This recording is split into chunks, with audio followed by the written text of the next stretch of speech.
Hey everyone, मैं हूं आपकी मेंटर शिवानी चक्रवर्ती और मेरे चैनल विज्ञान श्रोतालय में आपका वेलकम है।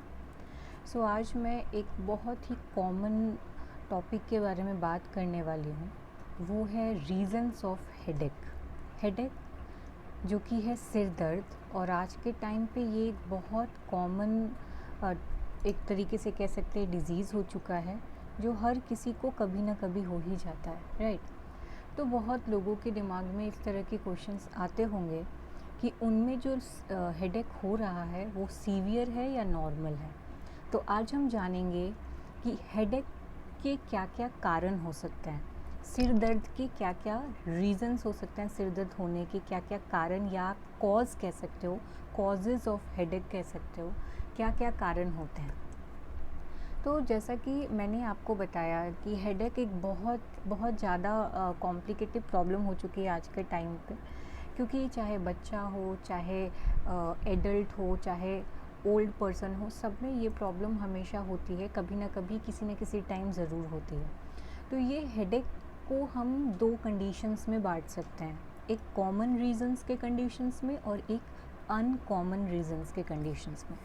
कॉमन रीज़न्स मतलब कॉमनली किस वजह से सिर दर्द होता है, आज हम पहले उसके बारे में बात करेंगे। फिर हम सीरियस कंडीशंस के बारे में बात करेंगे, जहाँ पे सीवियरली अगर किसी को हेडेक होता है तो उसके पीछे सीरियस कंडीशन क्या हो सकता है, ओके, अगर लगातार किसी को हेडेक बना रहता है। सो कॉमन रीज़न में जैसा कि आप देख सकते हो, सबसे पहला हमारा जो होता है वो होता है स्ट्रेस और टेंशन।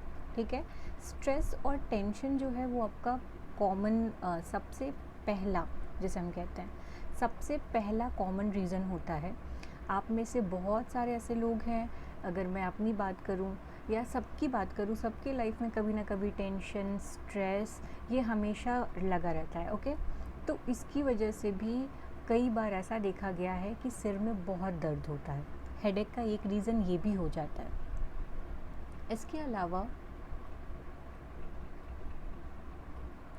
एंगर, कभी कभी जो लोग बहुत ज़्यादा गुस्सा करते हैं, ठीक है, या कभी कभी आप बहुत ज़्यादा गुस्से में रहते हो, तो उससे भी हेडेक होता है, ठीक है। ये आपका सेकंड कॉमन रीज़न हो गया। तीसरा होता है, आपने सुना होगा, बहुत कॉमन नाम है साइनोसाइटिस हम कहते हैं इसको। बहुत लोगों ने के मुंह से आपने सुना होगा कि अरे मुझे तो साइनस की प्रॉब्लम है, मुझे साइनस की प्रॉब्लम है, ठीक है, इसीलिए मुझे हेडेक होता है बहुत ज़्यादा। तो साइनस हमारे शरीर में, जैसा कि आप डायग्राम से देख सकते हो, हमारे शरीर में 4 साइनस होते हैं, जो कि आपके फेस के फ्रंट लोब में आपको देखने को मिल रहा है, स्कल रीजन में।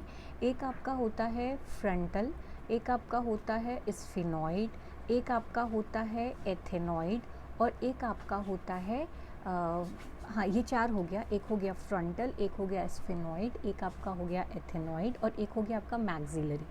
तो ये आप देख सकते हो, फ्रंटल जो होता है वो आपके दो, ये देखिए, दोनों हेड रीजन्स में मौजूद हैं। स्फिनॉइड आपका यहाँ पे आपको देखने को मिल रहा है आई ऑर्बिट के पास, एथेमॉइड यहाँ पे देखने को मिल रहा है, और मैक्सिलरी आपके जो चिक्स हैं, जबड़े जिसे हम कहते हैं, वहाँ पे मौजूद है। तो कहते हैं कि इन सारे, जब ये नॉर्मल कंडीशन में है, देख सकते हैं आप, जब ये नॉर्मल कंडीशन में है तो ये कैसे लग रहा है, ये इधर वाला जो आपका पोर्शन है, मेरे लेफ़्ट है, हो सकता है आपके राइट वाला एरिया हो, लेफ़्ट वाले पोर्शन में देखिए इमेज आपको लग रहा है कि एक हेल्दी साइनस है। लेकिन जब इसमें इश्यूज़ आने लगते हैं, इसमें ये एयर सॉकेट्स होते हैं, जब इसमें बहुत सारे कह सकते हैं म्यूकस जो है, बहुत सारे म्यूकस स्टोर होने लगते हैं, एक्सेस म्यूकस इन्फेक्शन की वजह से एक्सेस म्यूकस स्टोर होने लगता है। तो इसका डायग्राम देखिए, राइट वाला जो पार्ट है वो कैसा लग रहा है, इन्फ्ला कर गया, उसमें कुछ ना कुछ गड़बड़ी हो गई, तो इसको हम साइनस कहते हैं, ठीक है, या साइनोसाइटिस कहते हैं। यहाँ पे भी इस डायग्राम में भी आप देख सकते हैं। तो ये भी एक बहुत बड़ा कारण होता है पर्टिकुलर हेडेक का, जो कि कॉमन में आता है, कॉमन रीजंस में आता है, ठीक है, सीरियस रीज़न में नहीं आता। नेक्स्ट पॉइंट होगा, नेक्स्ट रीज़न होगा हाई पावर, जिनके आँखों की रोशनी कह सकते हैं बहुत ज़्यादा होती है, जिनको हाई पावर के जिनकी आँखें ख़राब होती हैं सॉरी, या जिनकी चश्मे की पावर बहुत ज़्यादा होती है, जिनको डिस्टेंस में देखने में इशू होती है, उसकी वजह से भी देखा गया है कि आँखों में दर्द होता है।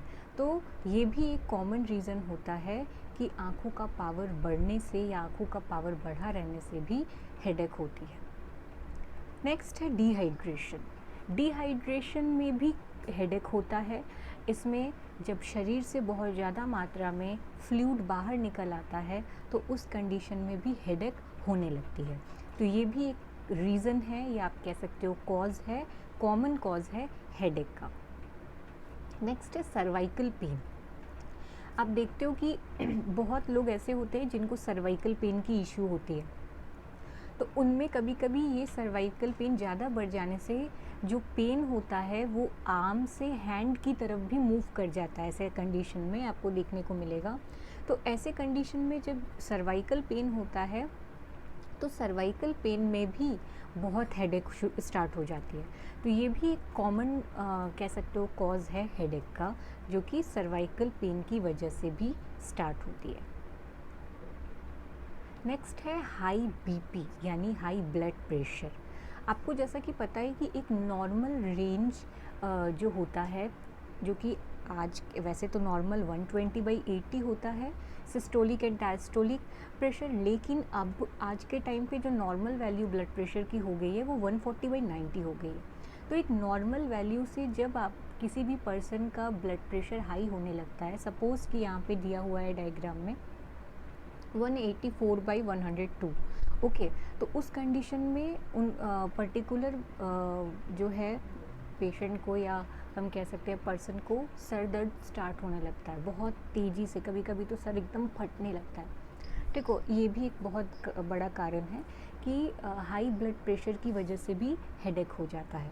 तो ये भी एक कॉमन प्रॉब्लम है हेडेक का। नेक्स्ट है कॉमन कोल्ड। कभी कभी सर्दी ज़ुकाम की वजह से भी हेडेक होता है, ठीक है। कॉमन कोल्ड में भी देखा गया है कि हेडेक हो जाता है, तो ये भी एक कॉमन कॉज हो गया हेडेक का। नेक्स्ट है टी एंड कॉफ़ी। बहुत सारे ऐसे लोग होते हैं जिनको चाय और कॉफ़ी पीने की बहुत आदत होती है, और अगर उनको एक दिन चाय या कॉफ़ी या एक टाइम चाय या कॉफ़ी ना मिले तो भी उनमें भी देखा गया है कि उनमें भी हेडेक शुरू हो जाती है, ठीक है। क्योंकि उस पर्टिकुलर जो भी निकोटीन बॉडी में जाता है, बॉडी उसके हैबिचुअल हो जाती है, और जब बॉडी को वो नहीं मिलता है तो बॉडी उसके अगेंस्ट अपना काम शुरू करती है। तो यहाँ पे देखा गया है कि ये भी एक कॉमन कॉज है हेडेक का। नेक्स्ट है alcohol, lack of sleep, poor posture. Alcohol, बहुत लोग जिनको जो है अल्कोहल की बहुत ज़्यादा लत होती है, हैबिट होती है, और उनको अगर सडन वो अगर बंद कर दे या किसी कारणवश वो अल्कोहल नहीं दे रहे, तो उनमें भी देखा गया कि हेडेक होती है। या बहुत ऐसे भी लोग जिनको हैबिट नहीं होती और सडन उनको पिला दो अल्कोहल, वो ले तो उनको हेडेक शुरू हो जाती है, ठीक है। इसके अलावा lack of sleep. Lack of sleep आज के टाइम पे आप देख रहे हो, पेंडेमिक सिचुएशन चल रहा है, इस टाइम पे बहुत सारे ऐसे लोग हो जिनको टेंशन की वजह से नींद नहीं आती, या बहुत लोग ऐसे हैं जिनको रातों रात नींद नहीं आती, वो ठीक से सो ही नहीं पाते, प्रॉपर जो उनको नींद लेनी चाहिए वो ले ही नहीं पाते। तो लैक ऑफ स्लीप की वजह से भी कभी कभी देखा गया कि बहुत सर में दर्द होता है, ठीक है। Poor posture. Poor posture in the sense कि अगर आप एक ही डायरेक्शन में, सपोज़ कि अगर आप टीवी देख रहे हो और टीवी देख रहे हो एक ही डायरेक्शन में बैठ के आप टीवी देख रहे हो, गर्दन एकदम आपने जो है टेढ़ी कर दी है और आराम से उसको देखे जा रहे हो, तो सडन आपको क्या होने लगता है, हेडेक शुरू हो जाती है। तो ये भी कॉमन कॉज हो जाता है हेडेक का, पुअर पॉस्चर। नेक्स्ट है सीरियस कंडीशंस। अब हम अभी तक में जितने भी कंडीशंस की बात कर रहे थे, ये तो कॉमन कंडीशंस थे, नॉन सीरियस कंडीशंस है। अब हम बात करते हैं सीरियस कंडीशन। सीरियस कंडीशंस में सबसे पहला होता है ब्रेन स्ट्रोक। ब्रेन स्ट्रोक, जहाँ पे ब्रेन के अंदर जो है ब्लड क्लॉट हो जाता है, जो ब्रेन की आर्टरी होती है वो क्या कर जाती है, फट जाती है, और जो है ब्लड जो है वो ट्रैवल करने लगता है, ठीक है। एक तरीके से कह सकते हैं कि एक ब्रेन के अंदर की जो कैरोटिड आर्टरी आपको देखने को मिलेगी, वो कैरोटिड आर्टरी आपको देखने को मिलेगी कि वो डिजीजेबल हो जाती है, ठीक है। तो इस तरीके से आपको एक सीरियस कंडीशंस में देखने को मिल जाता है ब्रेन स्ट्रोक। इसमें भी जो पेन होता है वो बहुत सीवियर तरीके से हेडेक का होता है, लगातार होता है। ओके, नेक्स्ट है मेनिंजाइटिस। मेनिंजाइटिस, इसमें क्या होता है कि हमारे ब्रेन के 3 पार्ट्स होते हैं और तीनों पार्ट्स में स्किन्स, मतलब हमारे ब्रेन को कवर करने के लिए स्किन्स होती है, चमड़ी होती है, जिसे कवर कहते हैं, और ब्रेन कवर को मेनिक्स कहते हैं। यहाँ पे जब बैक्टीरियल वायरल इन्फेक्शन होता है तो वहाँ पे पर्टिकुलर ब्रेन की फ्लूइड की मात्रा बढ़ जाती है और इस टर्म को हम कहते हैं मेनिंजाइटिस। तो ये भी एक बहुत सीरियस कंडीशंस है। मेनिंजाइटिस में भी हेडेक होना शुरू हो जाता है। नेक्स्ट कंडीशन है माइग्रेन। माइग्रेन एक बहुत कॉमन लेकिन सीरियस प्रॉब्लम है, ठीक है, बहुत सुना होगा आपने। माइग्रेन में भी बहुत ज़्यादा हेडेक होती है, जिसमें बर्दाश्त करना मतलब एक लिमिट के बाहर हो जाता है, लगातार पेन होती है। और इंटरनल ब्लीड, हेड के अंदर अगर इंटरनल ब्लीड हो जा रहा है, जिसे हम सबआर्केनॉइड हेमोरेज कहते हैं, वो भी एक सीरियस प्रॉब्लम है, ठीक है, हेडेक का एक बहुत सीरियस प्रॉब्लम है। तो मैं आप लोगों से यही कहूँगी कि अगर आप में सीरियस हेडेक की इशू है, लगातार बनी हुई है और हेडेक के साथ साथ वोमिटिंग भी हो रही है, तो आप ज़रूर डॉक्टर को प्रिस्क्राइब करें। एक बार ज़रूर अपने को डॉक्टर से दिखाएं और लापरवाही बिल्कुल ना बरतें, ठीक है। तो ये आज का हमारा टॉपिक था, रीज़न्स एंड कॉजेज़, आप जो भी कह सकते हैं, ऑफ हेडेक। आई होप आपको मेरा ये लेक्चर वीडियो अच्छा लगा हो। मैं ऐसे ही एजुकेशन के साथ साथ कुछ डिफरेंट टॉपिक भी ले आती रहती हूँ आपके कमेंट्स के हिसाब से, ठीक है। तो आशा करती हूँ कि आपको मेरा ये आज का जो टॉपिक है वो अच्छा लगा हो। अब हम मिलेंगे अपने नेक्स्ट टॉपिक में, जो कि हमारा बहुत जल्दी आने वाला है। आज के लिए इतना ही। Thank you.